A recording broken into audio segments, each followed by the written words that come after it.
It's DTS 143 and we finally had the official Destiny 2 trailer. Hype was at a maximum, there's tons of Easter eggs hidden, so let's dive in.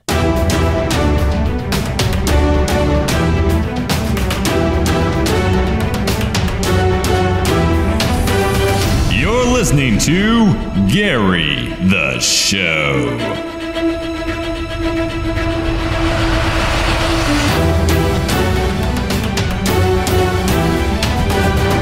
What's good, everybody, and welcome to Destiny the Show, the Destiny News podcast to keep you, the Guardian, ahead of the curve in the world of Destiny. I'm BBKDRAGOON, joined as always by my happy, very nice co-host Ditty, who I know is stoked from this last week. This is going to be one of our bigger shows so far of 2017 and the amount of stuff we have to cover, right? Oh my gosh, action-packed, news full. Oh man, I am satiated with Destiny 2 news so far. Yeah, it's been pretty great. So we had the big reveal trailer on March 30th. We had that smaller trailer that came out on Monday. I hate when Bungie does stuff on Monday because our show goes live on Monday and it's like, oh, come on, man. Yeah, I know the timing sometimes kind of sucks, but the trailer on Thursday was so great on the 30th.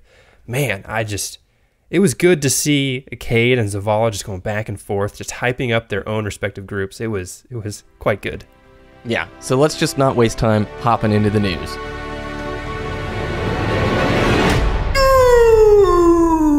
News! Gary! Everything's Gary today. All right, so we're going to talk about that March 30th trailer. Destiny 2, Ditty. It's coming to us on September 8th. It's going to be on Xbox One, PlayStation 4, and it is official PC. Mark another one in Jason Schreier's book of success. Man, he's like 10 for 10 out of Destiny leaks, so it's a reliable source, I would say. I'm going to be primarily playing on PC, but I also think there will be a console copy down the road so I can continue playing with that group of friends that we have right now. What about you? Yeah, I'm going to make the switch to PC full time.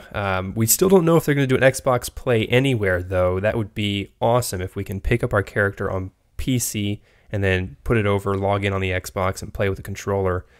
So we don't know if that's coming yet, but I'm going to make the jump. I'm not very good with mouse and keyboard, but I've been training on some shooters. So hopefully by September 8th, I'll be able to hold my own and maintain that PvE goodness that I have on console.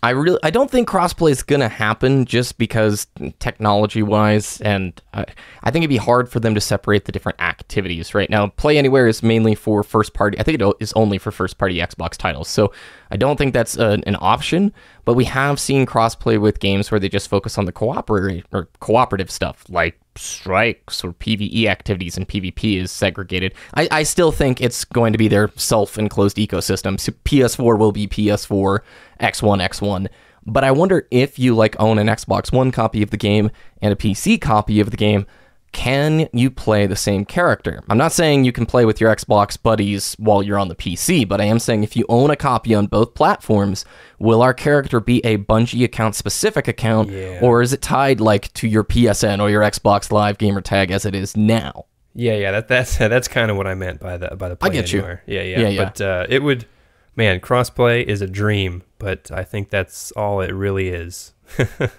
So I'm not expecting it. Now, the trailer had a lot of stuff hidden in it, subtle things that Destiny fans may have picked up on, maybe not, so I want to go through the trailer start to finish, outlining shot for shot some of the main things. Now, the Red Legion of the Cabal, under the leader Gaul, have stripped the city's guardians of their powers and forced the survivors to flee. It opens up with the tower under attack, and you also see the city is on fire. The Traveler has taken damage, and things aren't looking great, are they, Ditty? No, they are not. It looks like we got caught with our pants down and, just blown away. I want to note here, in the official press release, they said stripped the city's guardians of their powers, because many people pointed out not a single ghost makes an appearance in the entire trailer. Now, the ghosts were made by the Traveler. Does their absence indicate, Ditty, maybe permadeath for those who are left on Earth fighting? Does that make situation a lot more dire? Or maybe are our powers being stripped away things like our abilities as Guardians?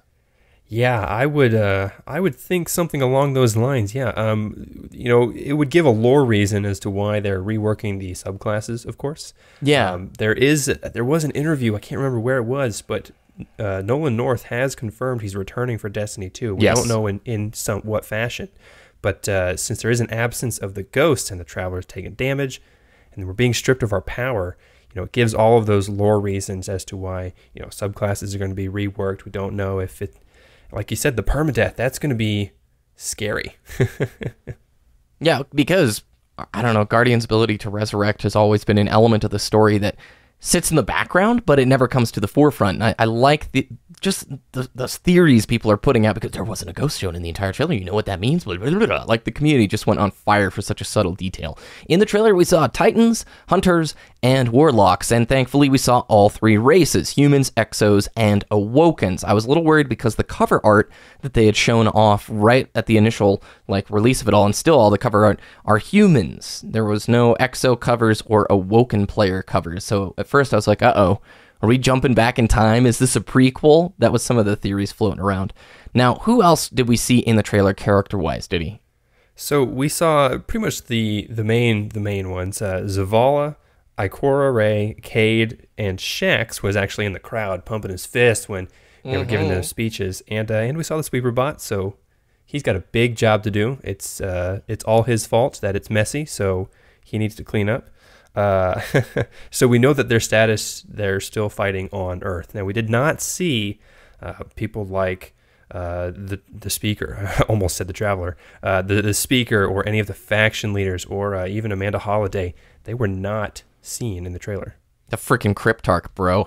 If there is an epic Cryptarch getting killed scene, I feel like the community would both rejoice and mourn at the same time. Like he gets crushed in a pile of his own engrams or something like that. I feel like he is such a master Cryptarch that if he was beheaded, his magical power would be like an engram growing from his shoulders, and it just explode with confetti. Just kidding. Regrowth. Oh my goodness. So we did see some shots. The tower is trashed. The tower is completely ruined. They showed a shot of the vault with all your guns in it getting exploded. It's gone. So there's a lore reason why your weapons are not carrying forward. I liked that they gave us that one little shot. I thought it was a little heavy-handed, but okay, we get it. We are not going to use our weapons. We got to find new stuff. What did the official press release did he have to say about the next steps of our journey?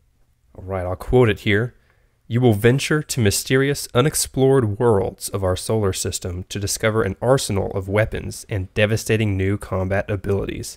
To defeat the Red Legion and confront Gaul, you must reunite humanity's scattered heroes, stand together, and fight back to reclaim our home.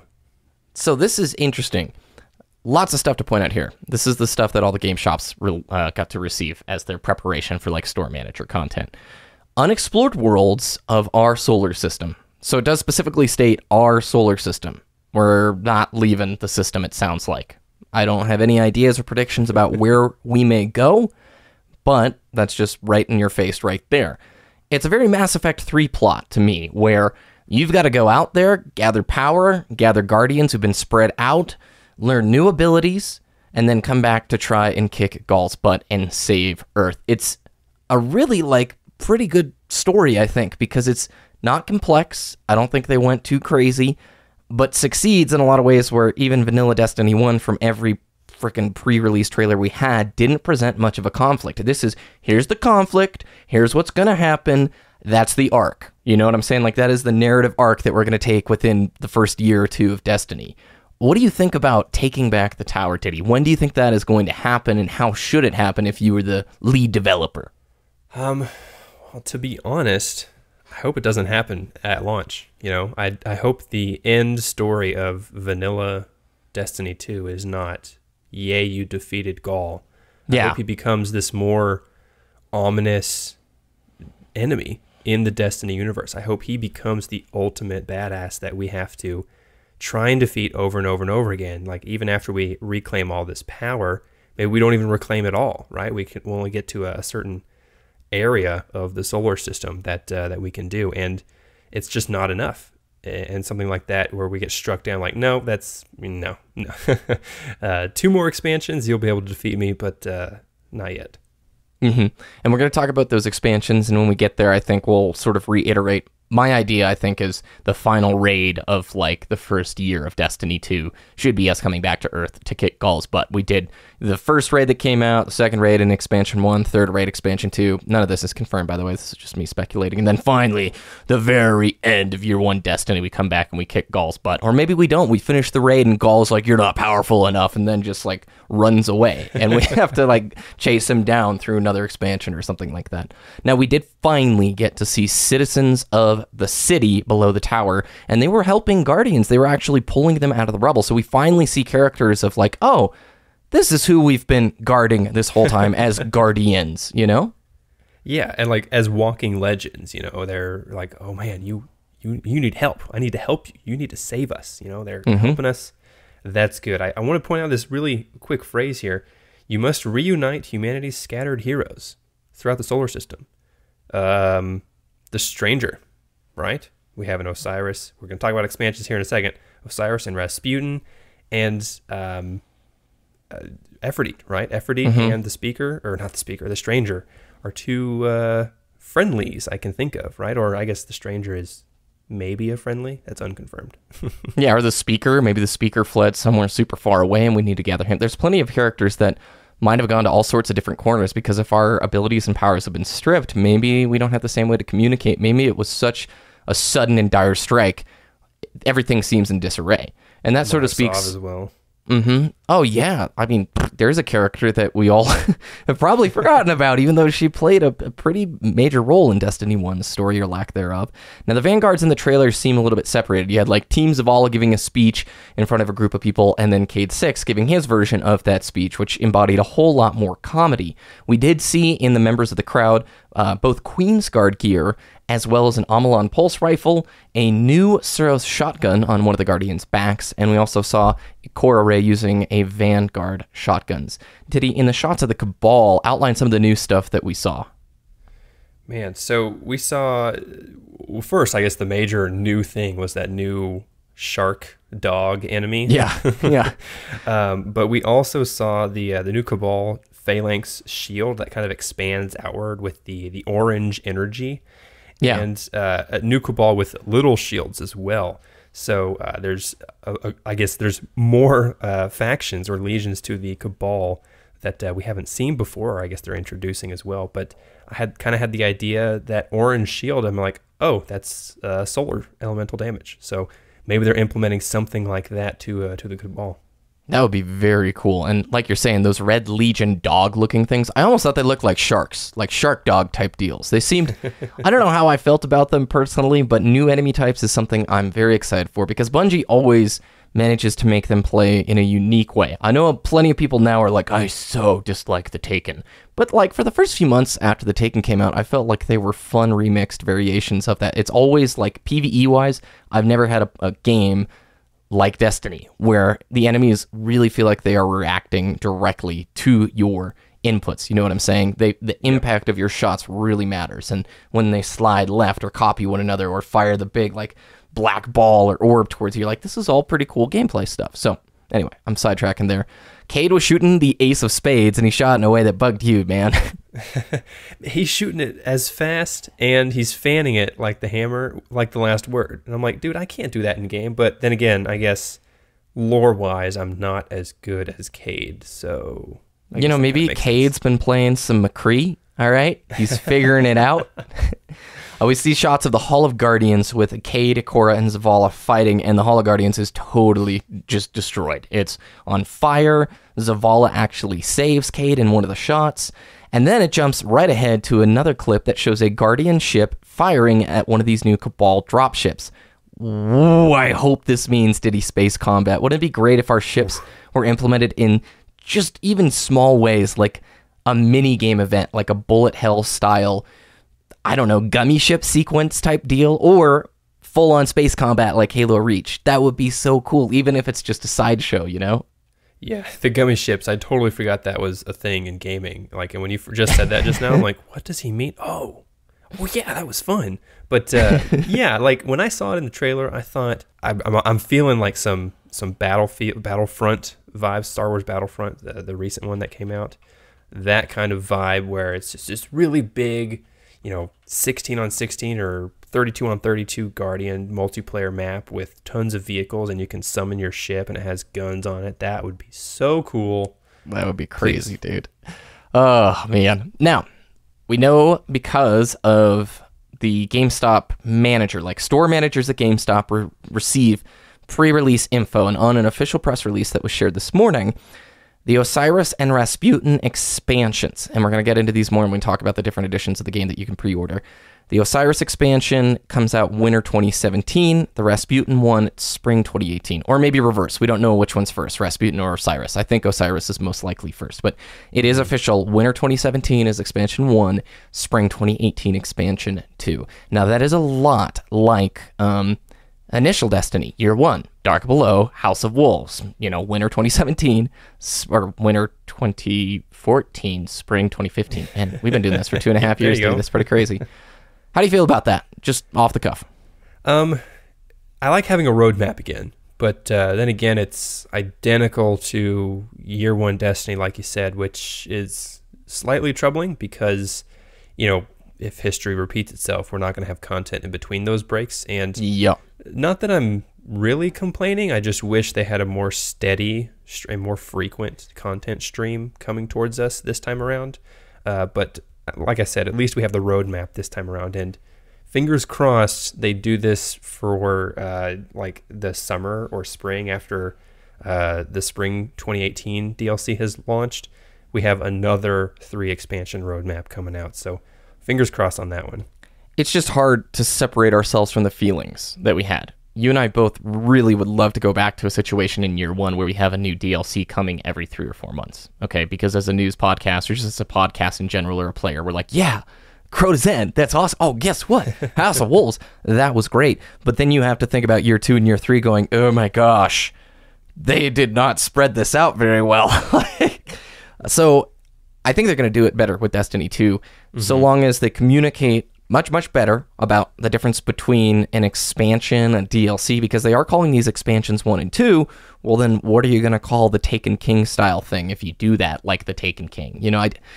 The communication of the pricing of these, how they work, what's going to be is crucial. And then also, just don't hold raids hostage to expansions. That would be my number 1 request, is that just like World of Warcraft, if you buy Legion, you're not only getting the raid that occurred at Legion's launch, you're going to get the addition of the 7.1 raid or the 7.2 raid. Like, that's some of your best PvE content, and I hope it isn't just held hostage always to expansions and DLCs. But we'll have to wait a little bit later. Ditty, when is the gameplay reveal?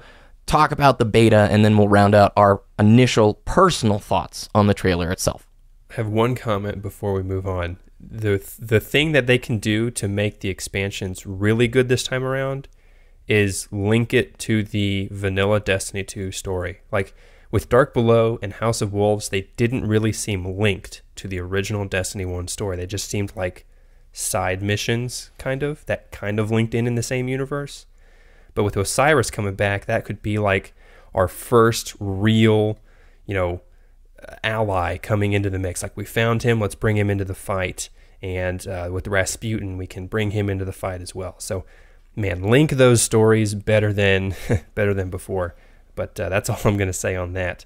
So, gameplay reveal is May 18th. So we're about a month and a week or 2 away from that. And that's really when we're going to see the big changes to Destiny on that stream, because this trailer this time around, it was very cinematic, didn't really tell us about the gameplay at all and how it's going to play.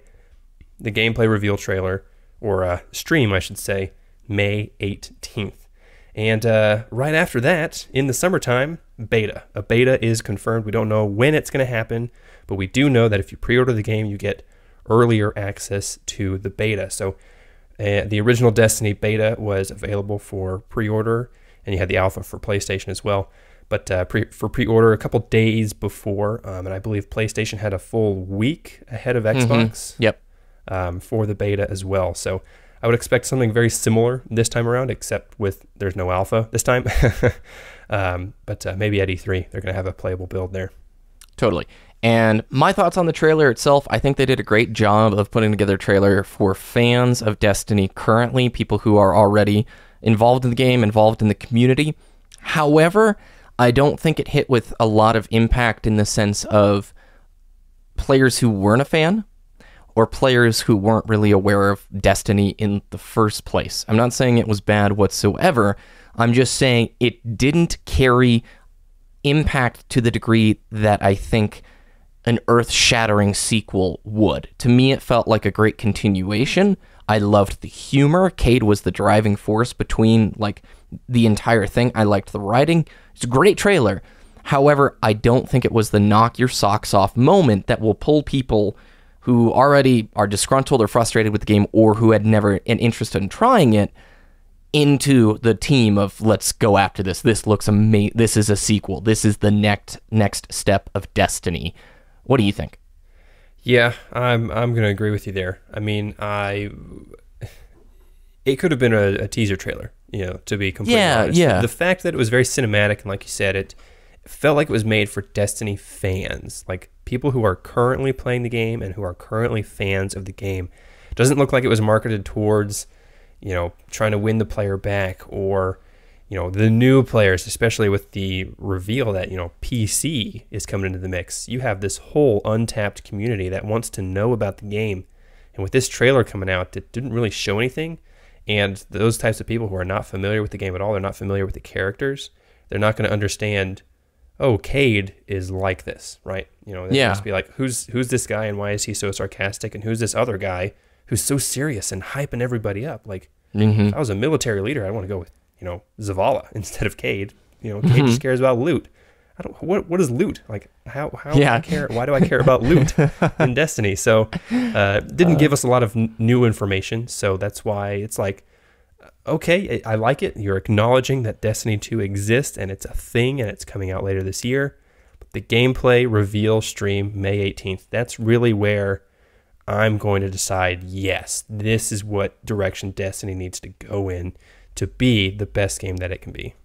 Okay, totally. And I agree. The May 18th gameplay reveal has everything riding on it. They did say it was going to be a reveal stream. Oh, gosh, that scares the ever-living heck out of me because their streams are very hit or miss. Audio issues, and it's always... I don't... Look, I'm excited. I'm super excited, you guys.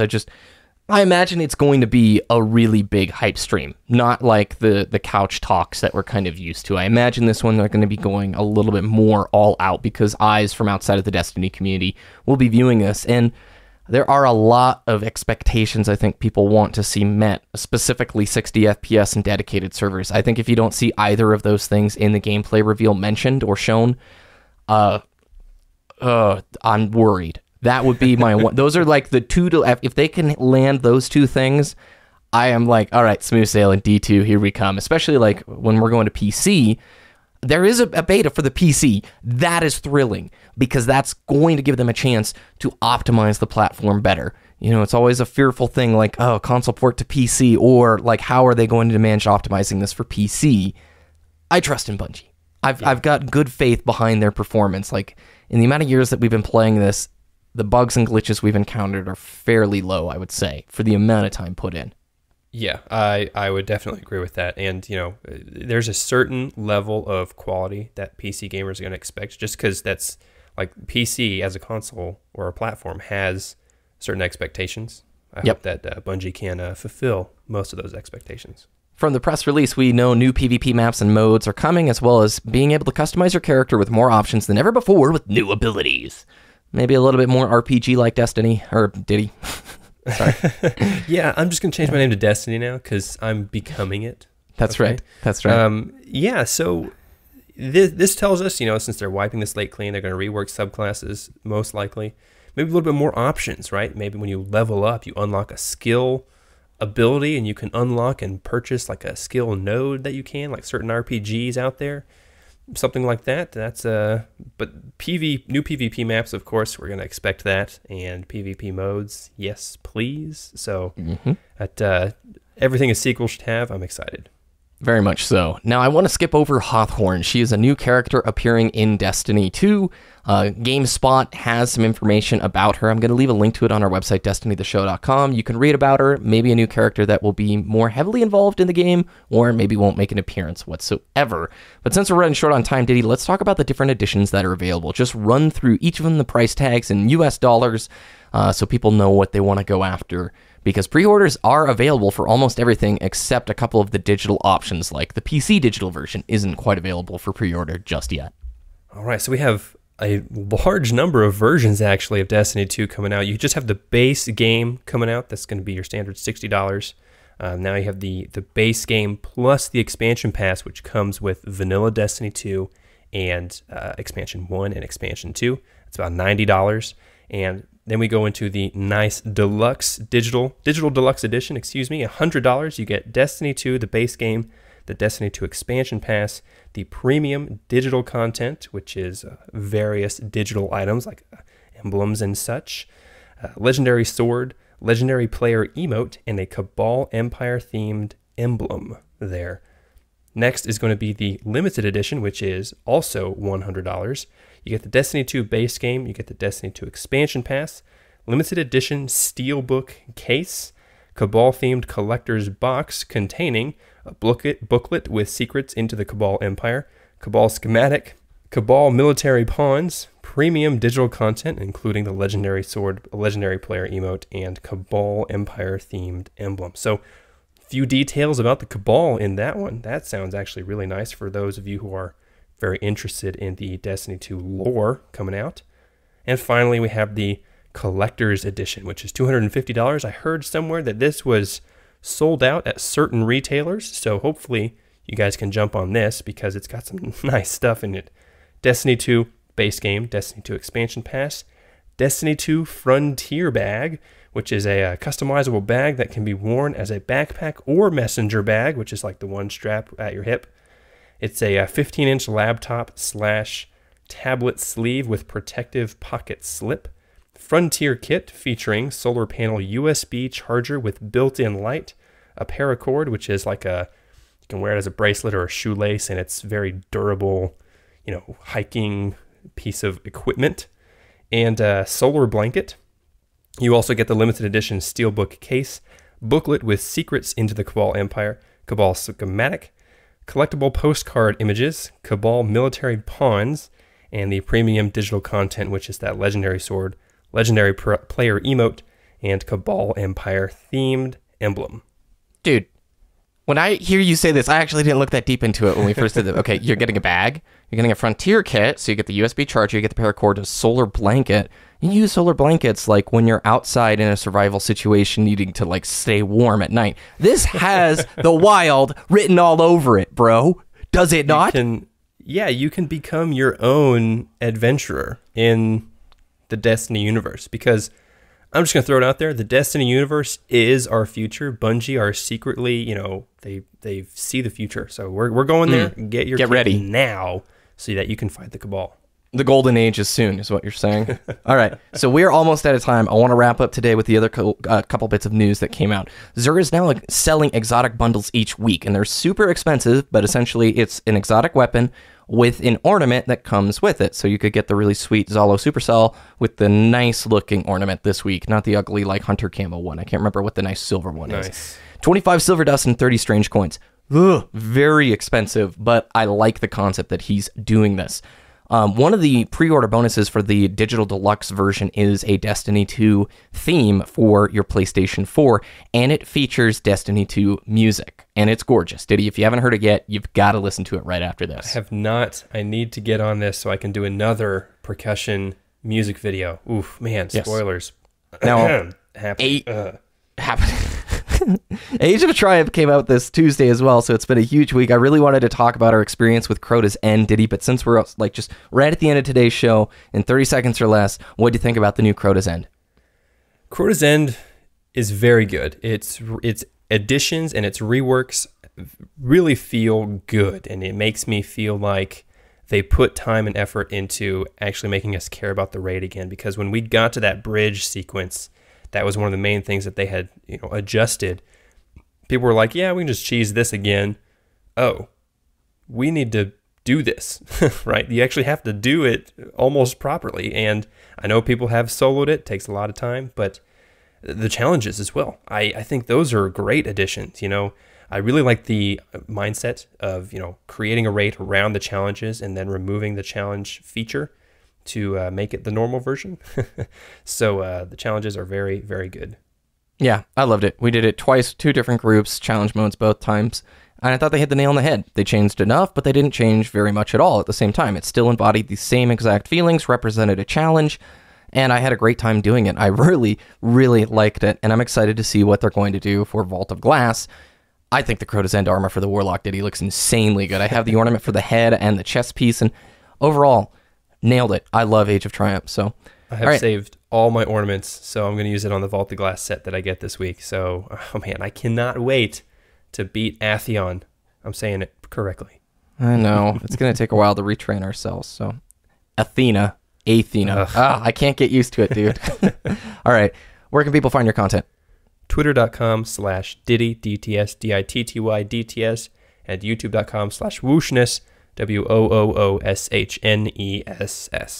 Remember to check us out on our website, destinytheshow.com, for all the links from today and more. Follow us on Twitter @DestinyTheShow. You can become a part of our Discord, discord.me/DestinyTheShow. We'd love to see new faces, over 1,000 members strong. You can follow me at BBKDRAGOON on both YouTube and Twitter. Have a great week, everybody, and we look forward to next time's show because Vault of Glass, let's go.